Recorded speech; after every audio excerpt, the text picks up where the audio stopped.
마태복음 1장 21절에서 25절입니다. 마리아가 아들을 낳을 것이니 너는 그 이름을 예수라고 하리라. 그가 자기 백성을 그들의 죄에서 구원하실 것이다. 이 모든 일이 일어난 것은 주님께서 예언자를 시켜서 이르시기를 보아라. 동정녀가 잉태하여 아들을 낳을 것이니 그의 이름을 임마누엘이라고 할 것이다. 하신 말씀을 이루려고 하신 것이다. 임마누엘은 번역하면 하나님이 우리와 함께 계시다는 뜻이다. 요셉은 잠에서 깨어 일어나서 주님의 천사가 말한 대로 마리아를 아내로 맞아들였다. 그러나 아들을 낳을 때까지는 아내와 잠자리를 같이 하지 않았다. 아들이 태어나니 요셉은 그 이름을 예수라고 하였다. 아멘. 예수님께서 자라시게 될 가정이 이루어지는 과정을 이야기하고 있습니다. 가정은 부부가 결혼하여 만들어집니다. 예수님께서 자라시게 되는 가정이 어떻게 형성되었는가를 말씀하고 있습니다. 21절에 예수라고 했습니다. 예수는 당시의 흔한 이름이었습니다. 사람은 부모가 아이 이름을 짓습니다. 예수님의 이름은 하나님께서 지으셨습니다. 하나님께서 친아버지가 되심을 나타내셨습니다.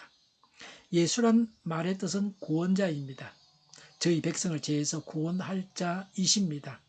예수님은 하나님의 백성들을 구원하셨습니다. 그래서 예수님은 가장 위대한 분이십니다. 우리가 예수님을 통해서 구원받았으니까 첫째는 늘 하나님께 감사해야 합니다. 하나님으로 인해서 구원받았으니 불행을 당해도 감사해야 합니다. 범사에 감사라는 말씀대로 감사해야 합니다. 우리가 예수님을 통해서 구원받았으니 두 번째는 다른 사람을 구원해야 합니다. 우리의 전도를 통해서 다른 사람을 구원해야 합니다. 우리가 천국을 얻었으니 다른 사람을 구원해야 합니다. 세상을 하나님과 같이 구원해야 할 대상으로 여겨야 합니다. 예수님에 대해서 이사야 선지자는 예언했습니다. 예수님은 예언된 가운데 오셨습니다. 이사야는 주전 700년경에 활동했습니다. 예수님께서 오시기 700년 전에 이사야가 오실 예수님을 두고 예언했습니다. 이사야의 예언의 내용은 첫째가 23절에 동정녀가 잉태하여 아들을 낳으리니라고 했습니다. 동정녀는 수천녀입니다. 만약에 젊은 여자가 잉태하여 아들을 낳는다면 그 말의 의미가 무의미합니다.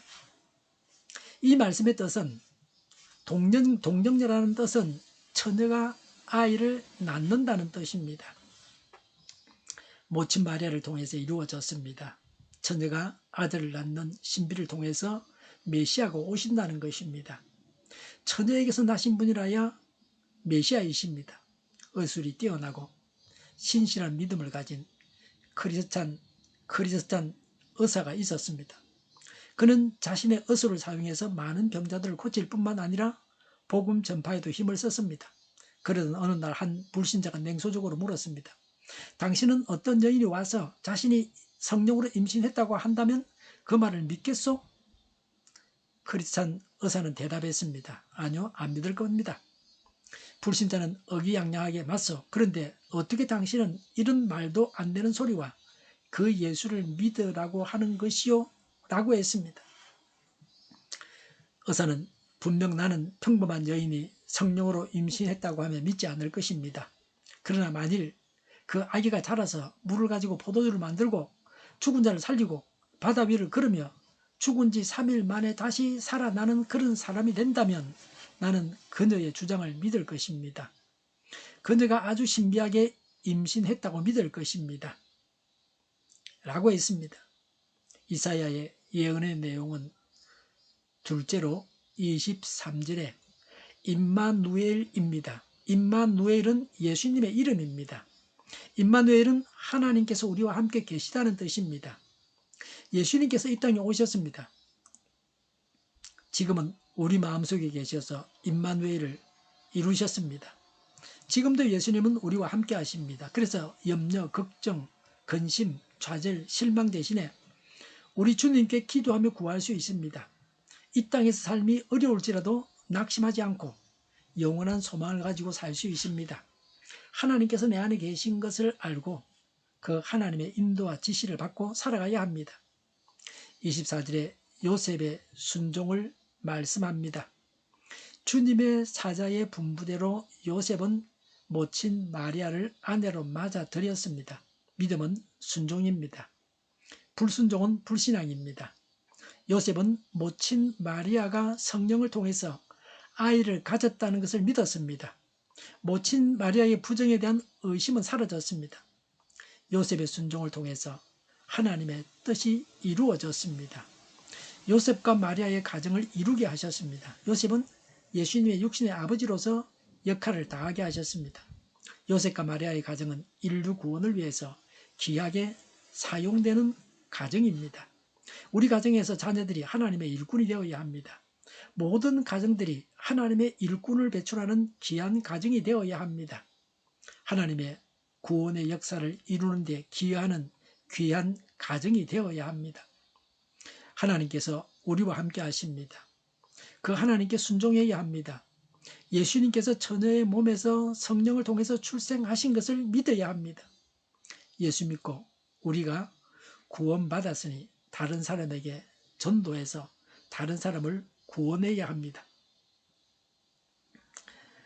기도하겠습니다. 하나님께서 함께 하심을 믿습니다. 하나님께 순종하겠습니다. 동정녀 탄생을 믿습니다. 구원받은 자로서 구원하게 하옵소서. 저희가 강물처럼 흘러가게 하여 주시옵소서. 교회가 분열되지 않고 하나가 되게 하여 주시옵소서. 교회가 한 목소리를 내게 하옵소서. 전쟁이 거치고 평화가 오게 하여 주시옵소서. 성경을 대적하는 자가 없어지게 하여 주시옵소서. 주사파와 공산당과 이적단체들과 적과 통일로 나아가게 하는 자들이 없게 하옵소서. 이 땅에 다시는 전쟁이 일어나지 않게 하옵소서. 적과 통일되지 않게 하옵소서. 자유민주국가로 전쟁이 아닌 평화롭게 통일을 이루게 하옵소서. 하나님을 대적하는 법과 있어서는 안 될 법을 만들지 않게 하옵소서. 있어야 할 법을 폐기하지 않게 하옵소서. 이런 일을 하는 정당들이 사라지게 하옵소서. 정의로운 판결이 내리지게 하옵소서. 정치적 판결하는 자들과 악한 판결하는 자, 재판을 지연시키는 자들이 사라지게 하옵소서. 재판을 지연시키는 악법이 폐기되게 하옵소서. 일하는 자들이 정당한 대우를 받게 하옵소서. 놀고 먹는 자가 없게 하여 주시옵소서. 일을 만드는 자가 되고 일을 하는 자가 되게 하여 주시옵소서. 파업과 시비가 그치게 하옵소서. 나라를 망하게 하는 모든 주제들이 사라지게 하옵소서. 눈먼 지도자, 악한 지도자, 자기 배만 불리는 지도자가 사라지게 하옵소서. 앞을 보고 선한 것을 분별해서 살고 앞길을 제시하고 섬기는 지도자만 있게 하여 주시옵소서. 하나님께서 주신 건세로 섬기는 자가 강해지게 하옵소서. 지도자들과 이 백성들에게 선한 것을 분별하는 지혜를 주옵소서. 나아갈 길을 알게 하시고 취할 것과 버릴 것을 알고 행하여 흥하게 하옵소서. 적절한 데 고칠 것을 고치게 하옵소서. 업무방해가 없게 하시고 몸에 충실하게 하옵소서. 쓰레기 담에 뒤지지 말고 성경에서 보물을 찾게 하옵소서. 기도하는 기쁨, 응답받는 기쁨, 성도님을 교제하는 기쁨, 말씀해 주는 기쁨, 예배드리는 기쁨을 누리게 하옵소서. 살리는 교회가 만구는 집 하게 하여 주시옵소서. 저희의 간절한 간구에 응답하여 주시옵소서. 예수 이름으로 명하노니 모든 병만은 물러가고 몸의 모든 부분으로 온전하게 될지어다. 신유의 기적을 베푸셔서 지금도 저희의 질병을 고쳐주시옵소서. 병중에 있는 모든 자들을 고치시고 온전케 하여 주시옵소서. 저희와 교회와 이 나라의 민족을 불쌍히 여겨 주시옵소서. 모든 악한 것들이 드러나고 제거되게 하여 주시옵소서. 부정선거 시비가 없는 제도가 만들어지게 하옵소서. 하나님께서 기뻐하시는 교회와 나라가 되게 하시며 경제가 나아지고 경상수지와 무역수지가 흑자를 유지하게 하시며 출산율 올라가고 출산의 기쁨을 누리게 하옵소서. 가공업체들이 건강하게 하는 먹을거리가 되게 하시며 널 밝은 공기를 마실 수 있게 하여 주시옵소서. 어려운 문제들이 해결되게 하여 주시옵소서. 청년들의 앞길을 열리고 합격의 영광을 누리게 하옵소서. 우리나라와 전 세계가 마약 청정국이 되게 하여 주시옵소서. 국가 부채, 한정가 가스공사 부채, 가계부채, 기업부채, 각종 부채를 다 갚게 하옵소서. 허영과 자정공급이 원활하게 하여 주시옵소서. 과일과 채소와 원유 가격이 안정되게 하여 주시옵소서. 오늘도 하나님 안에서 차고 넘치는 삶, 복된 삶을 살게 하여 주시옵소서. 감사와 찬양을 주님께 돌려드리며 예수님의 이름으로 기도하옵나이다. 아멘.